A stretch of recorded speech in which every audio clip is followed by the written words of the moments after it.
কি বলতে চাইছো তুমি? আপনি তখন আমার রুমে যে নক করলেন কেন? আমি তখন টাওয়াল পরেছিলাম, তখন কেন নক করতে হবে আপনাকে? নীলার কথা শুনে হয়ন অবাক হয়ে গেল। হয়ন কি বলবে ভেবে পেল না। তারপর নিজেকে সামনে নিয়ে বলল, তোমার মাথায় যে সমস্যা আছে সেটা কি তুমি জানো? আমার মাথায় কোনো সমস্যা নেই, যত সমস্যা সব আপনার মাথায়।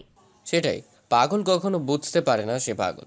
তার কাছে দুনিয়ার সমস্ত মানুষকে পাগল মনে হয়, যেমন তুমি মনে করছো। মানে? হ্যাঁ, তোমার কি কমন সেন্স বলে কিছু নেই?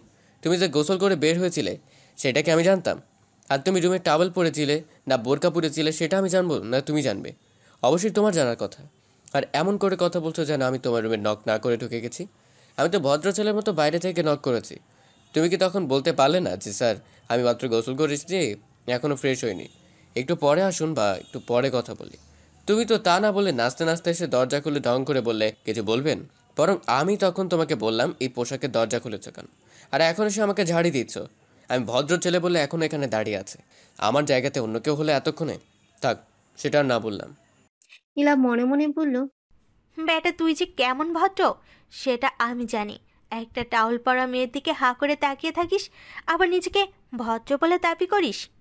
তবে নীলা এটা ভালো করেই বুঝতে পারছে যে সে খুব বড় একটা বোকামি করে ফেলেছে।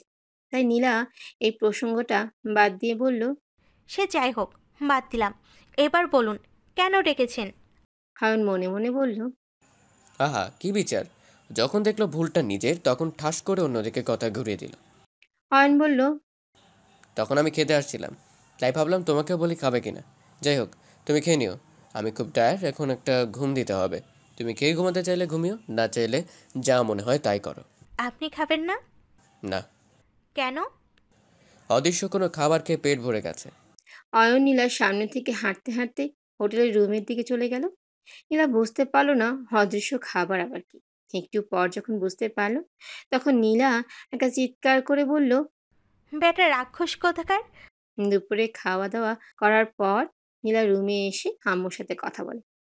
কখন ঘুমিয়ে গেছে সে নিজেও জানে না। নীলার যখন ঘুম ভাঙলো তখন বিকেল হয়ে গেছে। নীলা উঠে ফ্রেশ হয়ে অয়নের রুমের সামনে যেয়ে নক করলো। একটু পর অয়ন দরজা খুলে নীলাকে দেখে বলল, কি চাই? আপনি কি আলাউদ্দিনের তত্ত্ব যে কিছু চাইলেই দিয়ে দিবেন? এত কথা না বলে কি বলতে এসেছো সেটা বলো।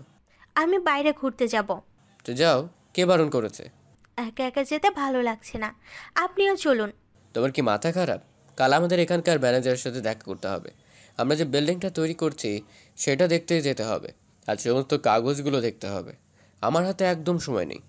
আমরা তো কাল দেখা করব, আজকে চলুন না। যেতে পারবো না বললাম তো, তুমি যাও।